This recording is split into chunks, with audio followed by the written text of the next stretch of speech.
शरीर के हर अंग का स्वास्थ्य हमारे लिए बहुत ज़्यादा ज़रूरी है। किसी भी अंग में छोटी सी भी दिक्कत होती है तो वो ना सिर्फ हमारे मूड को खराब करता है बल्कि हमारी दिनचर्या उसके अकॉर्डिंगली खराब होती है और उसके साथ साथ हम अपने सपनों से भी थोड़े दूर होते जाते हैं क्योंकि पूरा कंसंट्रेशन हमारी उस अंग की समस्या से जुड़ जाता है।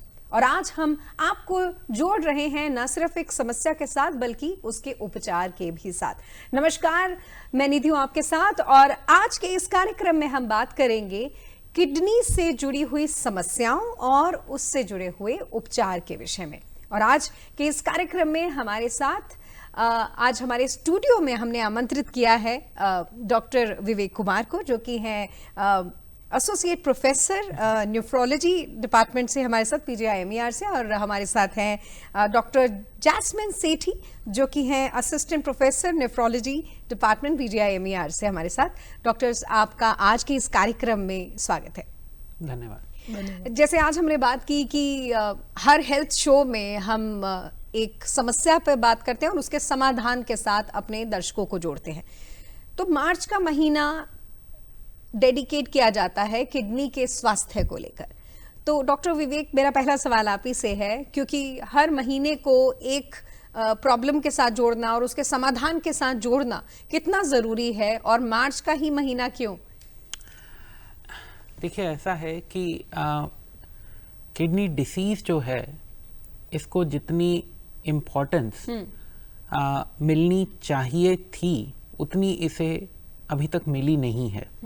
अगर हम वर्ल्ड वाइड हेल्थ केयर का डेटा देखेंगे पिछले 10, 20, 30 सालों का, तो हमें पता लगेगा कि किडनी डिसीज़ एक ऐसी बीमारी है जिसका बर्डन जो है न केवल इंडिया में बल्कि पूरे वर्ल्ड में और डिसीजेस के मुकाबले बहुत तेज़ी से बढ़ रहा है।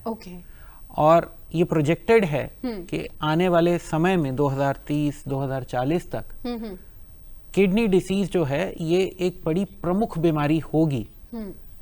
कंट्रीज जैसे इंडिया हो गई, चाइना हो गई, जो बहुत ही पॉपुलस कंट्रीज हैं, वहां पे किडनी डिसीज जो है इसका बर्डन एक्सपोनेंशियली बढ़ जाएगा। तो इसके पीछे के जो कारण क्या है, घटक क्या है, उसके विषय में भी हम बात करेंगे। और मुझे लगता है कि डॉक्टर जैस्मिन, ये सवाल हम आपसे जानना चाहते हैं कि जैसे बताया कि अब आने वाले टाइम में ये प्रॉब्लम और बढ़ने वाली है और जो सबसे ज़्यादा पॉपुलेशन है उन कंट्रीज इसको फेस करेंगी, तो उसके पीछे के कारण क्या है? देखिए, इंडिया को डायबिटीज़ कैपिटल बोला जाता है। सो डायबिटीज़ और हाई ब्लड प्रेशर, ये तो जो दो कारण हैं, ये मोस्ट कॉमन कॉजेज हैं किडनी फेलियर होने के इंडिया में। सो डायबिटीज़ धीरे धीरे लोगों को ब्लड प्रेशर, डायबिटीज़, ओवरवेट, ये वाली समस्या जैसे जैसे बढ़ती जा रही है उसी हिसाब से किडनी खराब होने की भी प्रॉब्लम इंडिया में और बढ़ती जा रही है। तो दिन ब दिन हमारे पास और पेशेंट्स आ रहे हैं किडनी फेलियर के। वो इसीलिए आ रहे हैं बिकॉज लोगों में ओबेसिटी मतलब ओवरवेट की प्रॉब्लम ज़्यादा है, लोग जंक फूड ज़्यादा खा रहे हैं, लोग डायबिटिक ज़्यादा हैं, हाइपरटेंसिव ज़्यादा हैं। ओवर द काउंटर ड्रग्स, यानी कि मतलब हम काउंटर पे जाके मेडिसिन, पेन किलर्स ये ले लेते हैं, उनसे भी बहुत एक कॉमन कॉज होता है किडनी फेलियर होने का।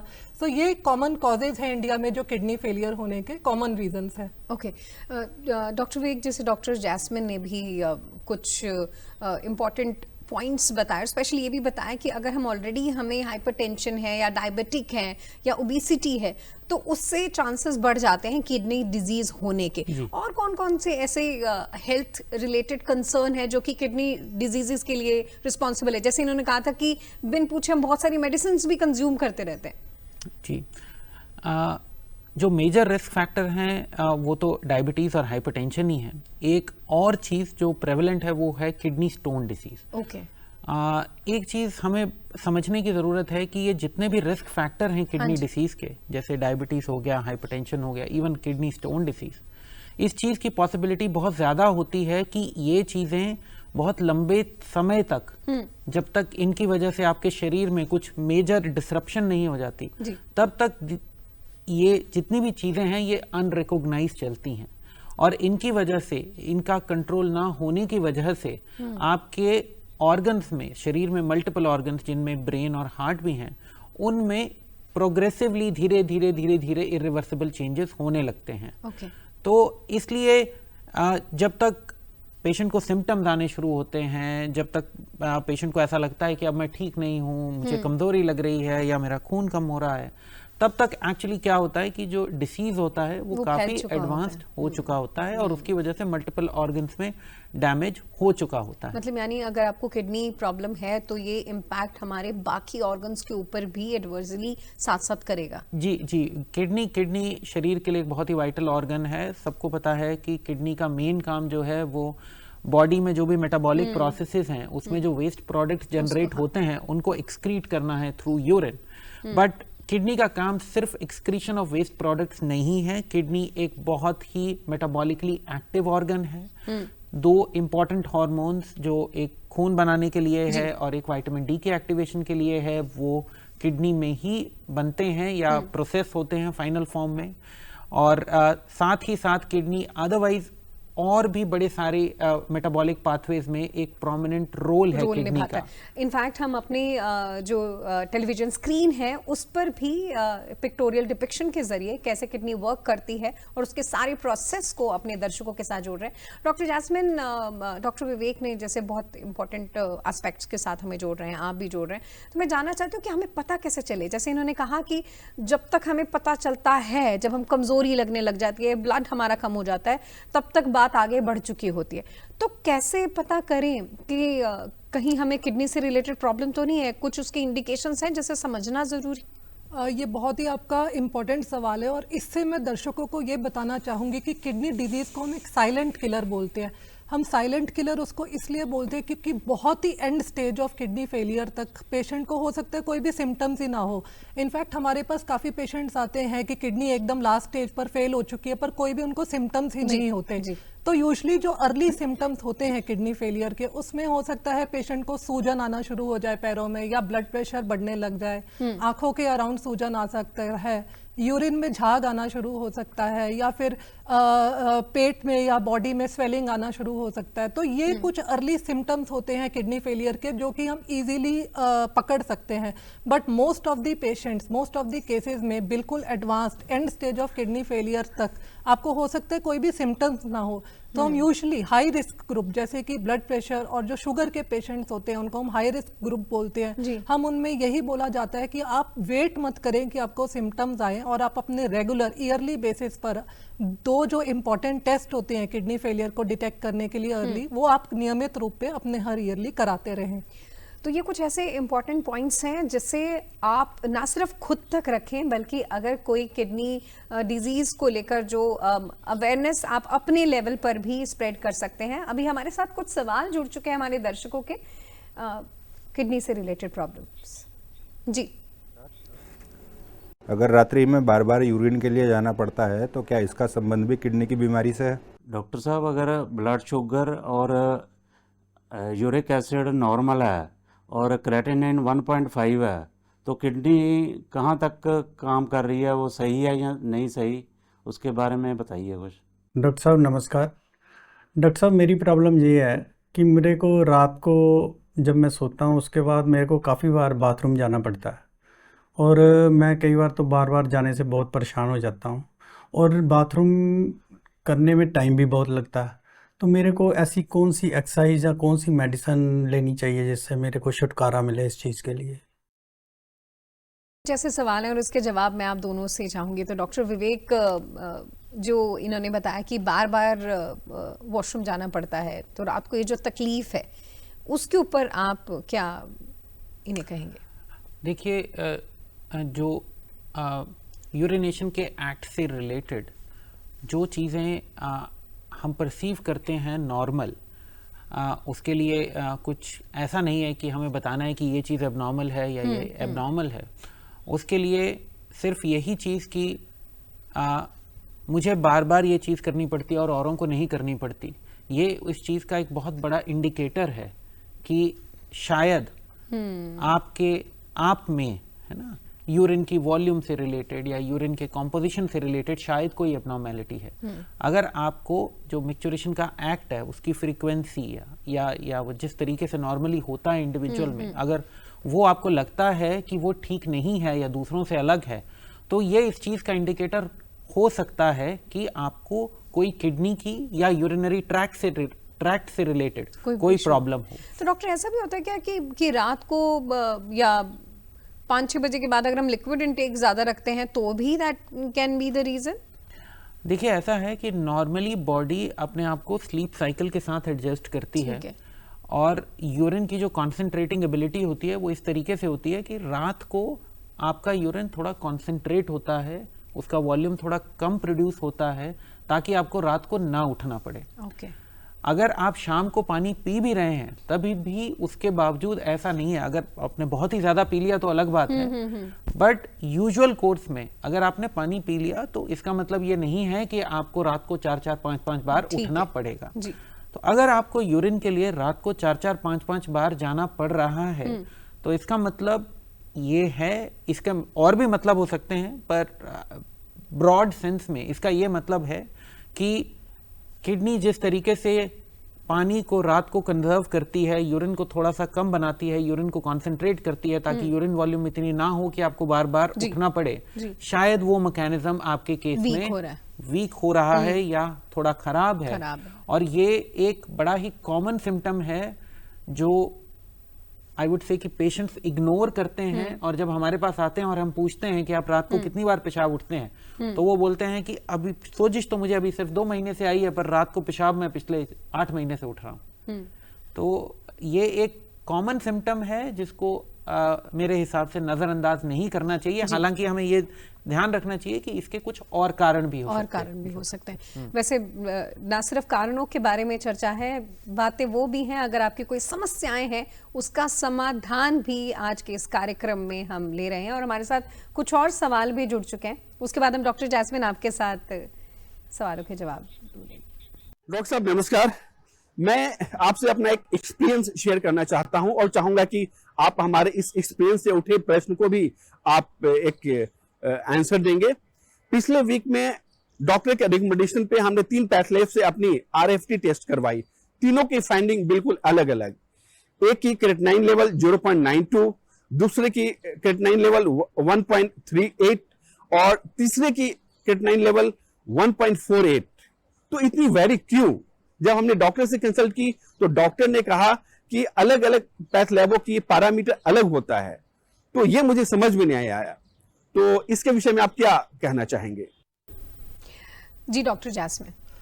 जी एक बात तो ये है कि जैसे आपको लैब वालों ने बताया, अलग अलग लैब्स के अलग अलग बेसिक पैरामीटर्स रहते हैं, उन सबकी अलग अलग वैल्यू आ सकती है, थोड़ा बहुत differences lab to lab variation हो सकता है। दूसरी इंपॉर्टेंट बात ये है, हमारे डेली की एक्टिविटीज़ में भी कुछ ऐसे रीजंस होते हैं जिससे हमारा creatinine day by day fluctuate हो सकता है थोड़ा बहुत, या हमें बुखार है, या हमें कोई यूरिनरी इन्फेक्शन है, हमारा वाटर इनटेक उस दिन में कैसा है, ये सब भी कुछ इंपॉर्टेंट रीज़न है जिससे हमारा creatinine day to day fluctuate कर सकता है। मान लो आज हमारा 0.9 है, कल हमने वाटर इनटेक थोड़ा कम रखा तो वो 1.0 या 1.1 तक भी जा सकता है।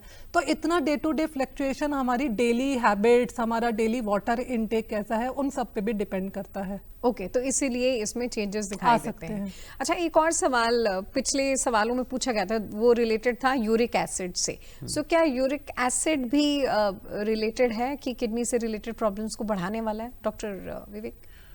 देखिए, यूरिक एसिड एक ऐसी चीज है, यूरिक एसिड एक नॉर्मल बाई प्रोडक्ट है मेटाबॉलिज्म का ह्यूमन बॉडी में, जो किडनीज के थ्रू एक्सक्रीट होता है। तो कुछ डिसीजेज हैं जिसमें मेटाबॉलिज्म यूरिक एसिड का इम्पेयर होता है, जिसकी वजह से उसकी एक्यूमुलेशन होती है बॉडी में, और वो फिर मैनिफेस्ट करती है in the form of what we commonly call as gout. So ये there is wealth of data which associates जो यूरिक एसिड अगर आपके शरीर में बढ़ा हुआ है तो उसको कई और बीमारियों के साथ एसोसिएट करता है, जैसे हाइपरटेंशन हो गया, हार्ट डिसीज हो गया, किडनी डिसीज हो गया।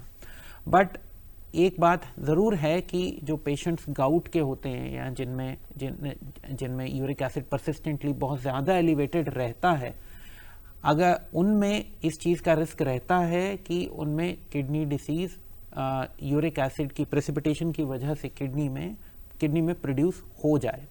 बट इस चीज़ को हम जनरली सिर्फ यूरिक एसिड के लेवल के साथ, जो हम नॉर्मल किसी लैब से कराते हैं, उससे हम डायरेक्टली एसोसिएट नहीं कर सकते। तो जो इन्फ्रेंस जनरली लोग निकालते हैं यूरिक एसिड और एसोसिएटेड बीमारियों के बीच में, जी। वो जनरल इंप्रेशन जो है वो ज़्यादातर उसका कोई बड़ा इस एक पर्टिकुलर केस में उसकी साइंटिफिक वैलिडिटी जो है, अगर उसको असर्टन करना है या एस्टैब्लिश करना है तो आपको डॉक्टर के पास जाना ज़रूरी है। तो और इसकी डायरेक्ट इम्प्लीकेशन जो हम अपनी प्रैक्टिस में देखते हैं वो ये होता है कि कॉमनली पेशेंट्स को, जिनको हो सकता है यूरिक एसिड की दवाई की ज़रूरत नहीं भी है, उनको भी वो दवाइयाँ प्रिस्क्राइब की जाती हैं। जी। कुछ दवाइयों के कई बार साइड इफेक्ट भी हो सकते हैं। इनफैक्ट यही मेरा सवाल होने वाला था कि कोई अगर लंबे टाइम से यूरिक एसिड की मेडिसिन ले रहा है तो क्या उसके भी कुछ नेगेटिव इम्पैक्ट हो सकता है, साइड इफेक्ट हो सकते हैं?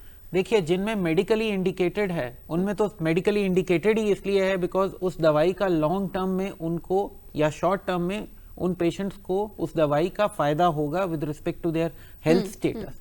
जिन लोगों में वो इंडिकेटेड नहीं है उन लोगों में वो दवाई यूज करनी चाहिए या नहीं करनी चाहिए, अगर ये बात क्लियर नहीं है then this is something which needs to be addressed through medical research, clinical trials. तो अगर कहीं भी किसी ड्रग का यूज प्रूवन नहीं है तो उसका यूज हम हमेशा सिर्फ रिसर्च सेटिंग्स में या कंट्रोल्ड एनवायरनमेंट्स में रिकमेंड करते हैं जहां पे उन पेशेंट्स को मेटिकुलसली फॉलो किया जा सके, ये देखा जा सके कि अगर कहीं ऐसा है कि इस पेशेंट में उस दवाई का साइड इफेक्ट हो रहा है तो उस चीज को हम जल्दी पकड़ पाएं और रोक पाएं।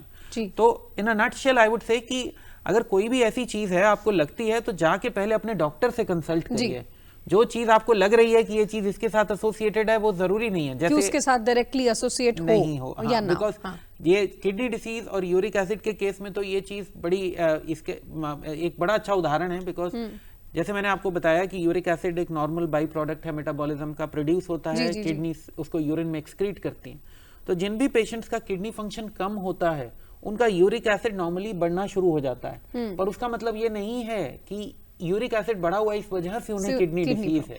बिल्कुल, इसे समझने की जरूरत है। डॉक्टर जैस्मिन, जैसे अभी स्पेशली किडनी फंक्शन के ऊपर हम बात करें तो मार्च का महीना ना सिर्फ किडनी की हेल्थ की बात है लेकिन विमेंस का भी हम सेलिब्रेशन रहता है, मंथ हम सेलिब्रेट करते हैं विमेंस डे को लेकर।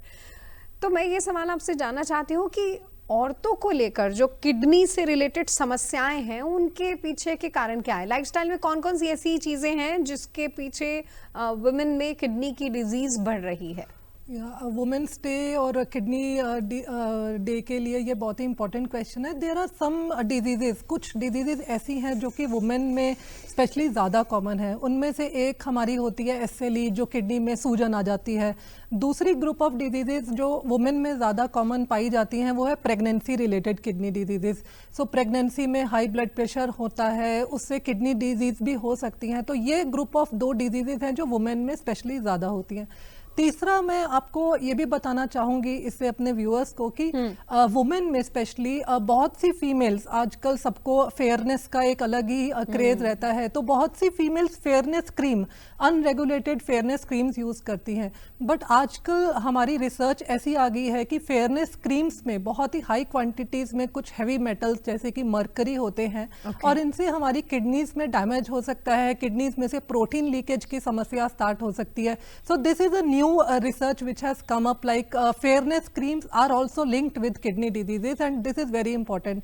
फोर्थली, जो वुमेन स्पेसिफिक एक प्रॉब्लम होता है, women are also fond of straight hair, straight silky hair. So keratin treatments, जो ग्लोबल केराटिन, केराशाइन, इनमें कई वर्ड्स यूज होते हैं। इन सब में अगर आप कोई भी अनरेगुलेटेड सैलून या इनसे करवाएंगे तो कुछ ऐसे क्रीम्स या कुछ ऐसे प्रोडक्ट्स इनमें यूज हो सकते हैं जिनसे किडनी की प्रॉब्लम हो सकती है। बहुत बड़ा मैसेज भी है, कंसर्न भी है और इसे हमें समझना भी चाहिए कि ना तो फेयरनेस के साथ और ना तो अपने बालों को लेकर या किसी सौंदर्य प्रसाधन को लेकर आप किसी भी चीज़ के साथ अगर जुड़ रहे हैं तो हमारे लिए ज़रूरी है कि हम अवेयर रहें। सबसे बड़ी फेयरनेस हम अपनी सेहत के बारे में सबसे पहले सोचें। अभी हमारे साथ कुछ और भी सवाल डॉक्टर्स जुड़ चुके हैं। जी, मेरा सवाल ये है कि अगर आमतौर पे जैसे फिजिकल मूवमेंट या फिजिकल वर्क जो अगर हमारा कम है तो एक दिन में हमें कितना पानी पीना चाहिए? Water intake is the key factor? क्या कहेंगे डॉक्टर? पहले डॉक्टर विवेक से भी ये सवाल है और महिलाओं से रिलेटेड सवाल डॉक्टर जैस्मिन से भी होगा। जी, देखिए, वाटर इनटेक जो है वो आपकी नीड के हिसाब से, आपके थर्स्ट के हिसाब से अप्रोप्रिएट होना चाहिए। इसमें कोई डाउट नहीं है कि अगर आपका शरीर क्रॉनिकली डिहाइड्रेटेड रहेगा, उसमें क्रॉनिकली पानी की कमी रहेगी, जो इंडिया जैसे रीजन्स में या जो ट्रॉपिकल या सब ट्रॉपिकल रीजन्स हैं वहाँ पे आजकल वैसे ही ग्लोबल वार्मिंग के चक्कर में जो एम्बिएंट टेम्परेचर्स हैं वो इतने बढ़ गए हैं, तो इसका जो एक इनडायरेक्ट उदाहरण है वो ये है कि जितने भी ये ट्रॉपिकल सब ट्रॉपिकल एरियाज़ हैं जहाँ पे हीट बहुत ज़्यादा होती है, वहाँ पे आजकल एक ऐसा कुछ जोग्राफिक एरियाज़ में देखा गया है कि जो किडनी डिसीज़ है वो बहुत ज़्यादा कॉमन है, और जो हीट स्ट्रेस वहाँ के लोगों को डायरेक्टली इनडायरेक्टली होता है, या मोस्टली ये रूरल एरियाज़ हैं जहाँ पे लोग खेतों में काम करते हैं, पसीना ही पसीना होता है, डिहाइड्रेटेड होते हैं, अपने आप को प्रॉपरली हाइड्रेट नहीं कर पाते हैं, तो ऐसा देखा गया है कि इन एरियाज़ में एक टाइप का kidney disease, chronic kidney disease, जिसको आजकल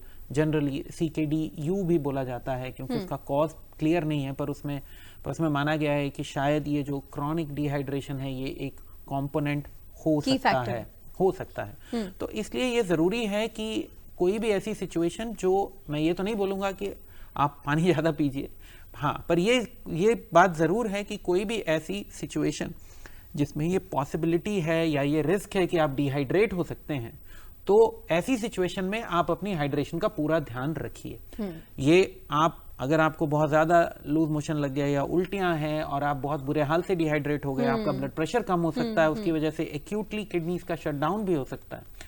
तो हाइड्रेशन बोथ एक्यूट और क्रॉनिक सेटिंग्स में एक मॉडिफाइबल फैक्टर है जो आपकी किडनीज के परफ्यूजन को मेंटेन करके रखता है, इनफैक्ट और वाइटल ऑर्गन्स की परफ्यूजन को भी मेंटेन करके रखता है, पर किडनीज के परफ्यूजन। तो डॉक्टर, जैसे जो नॉर्मल एसी एनवायरनमेंट में जो ऑफिस वर्क कर रहे हैं, उनको आप कितने ग्लासेस ऑफ वाटर का हिदायत देंगे? ऐसा तो कोई जैसे आपने स्पेसिफिकली वैसे मेंशन किया है, लेकिन हम बहुत कम में ना चले जाएं, इसीलिए आपसे, क्योंकि अब मौसम बदल गया, मौसम में गर्मी है। या नहीं, ऐसा कुछ स्पेसिफिकली ये बताना कि आप 4 गिलास पीजिए, 5 गिलास पीजिए, 6 गिलास पीजिए, वो तो आई थिंक उस तरीके से वो स्टेटमेंट देना तो शायद ठीक नहीं होगा, बट एक जनरल स्टेटमेंट जो हम अपने पेशेंट्स को भी बोलते हैं या बताते हैं वो ये है कि आपको जितनी प्यास लगती है कम से कम उतना पीजिए, है ना।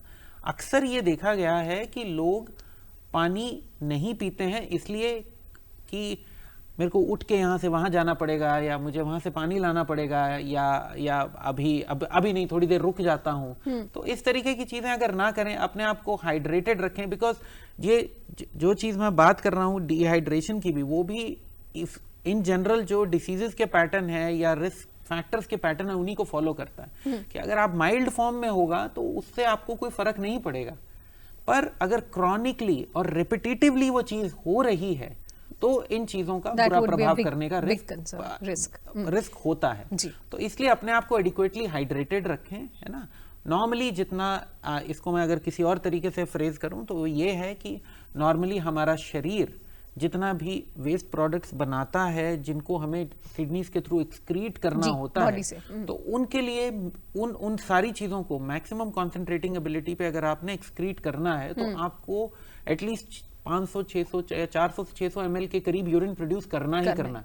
बट अगर वो मैक्सिमम कॉन्सेंट्रेटिंग एबिलिटी पे जा रहा है, but maximum concentrating ability normal situation में तो आप चाहेंगे नहीं। नॉर्मल सिचुएशन में आप चाहेंगे कि यूजुअल काम तरीके से, जिस तरीके से किडनी काम कर रही है उस तरीके से करती रहे। तो अगर वो उस तरीके से हम देखेंगे तो अप्रोक्सीमेटली एटलीस्ट कोई मे बी 800 से 1000 या 1500 या 1.5 लीटर के करीब यूरिन जो है ये इतना है कि जिसमें आपकी किडनी शायद कंफर्टेबली एक्सक्रीट कर सकती है। जी। तो डॉक्टर जैस्मिन, हम फीमेल अगर पॉइंट ऑफ व्यू की बात करें तो हमारे साथ बहुत बार ऐसा होता है, जैसे डॉक्टर ने मेंशन किया कि हम पानी कम पीते हैं। हम ट्रैवल के टाइम तो बहुत बार ऐसा करते हैं कि हम पानी कम पीते हैं कि हमें वॉशरूम कहाँ जाना है उसकी दिक्कत होगी। तो उसके लिए आप महिलाओं को क्या सजेशन देना चाहेंगे और कितना ज़रूरी है हमारे लिए वाटर? लोगों में ना ये अंधविश्वास बड़ा होता है कि रोज़ दिन में 10 ग्लास या 12 ग्लास पानी पीना ही ही पीना है। तो मैं वही, जैसे डॉक्टर विवेक ने बोला, कि वही बताना चाहूँगी कि ऐसा नहीं होता कि हर इंसान को 10 या 12 ग्लास पानी दिन का पीना ही पीना है। हर आदमी की, हर बॉडी की ज़रूरत अलग अलग होती है और हमें पानी अपनी प्यास के अनुसार पीना होता है। तो वाटर उतना ही पिए जितनी आपको दिन में प्यास लगती है। हाँ, एडिक्वेट मतलब 1 लीटर 1.5 लीटर तक मिनिमम पानी पीना है, बट ये नहीं कि हर इंसान को 3-4 लीटर दिन में पानी पीना ही पीना है। 1-2 किडनी की प्रॉब्लम्स ऐसी होती है जिसमें हम स्पेसिफिकली बोला जाता है कि 3 से 4 लीटर दिन का पानी पीना ही पीना है, जैसे कि सिस्ट की बीमारी। अगर आपको किडनी में सिस्ट की बीमारी है तो हाँ, हम आपको 3 से 4 लीटर पानी मिनिमम पीने को बोलते ही बोलते हैं। बट बाकी सब पेशेंट्स में हम यूजुअली ये बोलते हैं कि अगर आपको जितनी प्यास लगती है आप उस हिसाब से पानी पीजिए। ऐसे ज़बरदस्ती हर इंसान को 10 या 12 ग्लास पानी पीना ही पीना है, ये ज़रूरी नहीं है। सो जितना हम अपने शरीर को समझेंगे, उन सिम्टम्स को नोटिस करेंगे जो कि समवेयर हमारे शरीर में बदलाव लेकर आ रहे हैं, या फिर हमें लग रहा है कि पहले तो ऐसा नहीं होता था, अब ऐसा क्यों हो रहा है, तो प्लीज़ आप एक्सपर्ट डॉक्टर्स के पास जाएं और अपनी इन समस्याओं का समाधान अपने साथ जोड़ें। आज हमने किडनी से रिलेटेड जो समस्याएं हैं उनके उपचार के साथ आपको जोड़ा, और आज के इस कार्यक्रम में अपना साथ देने के लिए हम आपका धन्यवाद देते हैं और धन्यवाद करते हैं डॉक्टर विवेक और डॉक्टर जैस्मिन का। आप इस कार्यक्रम के साथ हमारे यूट्यूब चैनल के साथ भी जुड़ेंगे, डीडी चंडीगढ़, डीडी पंजाबी और डीडी हरियाणा के साथ। इस कार्यक्रम में जुड़ने के लिए धन्यवाद।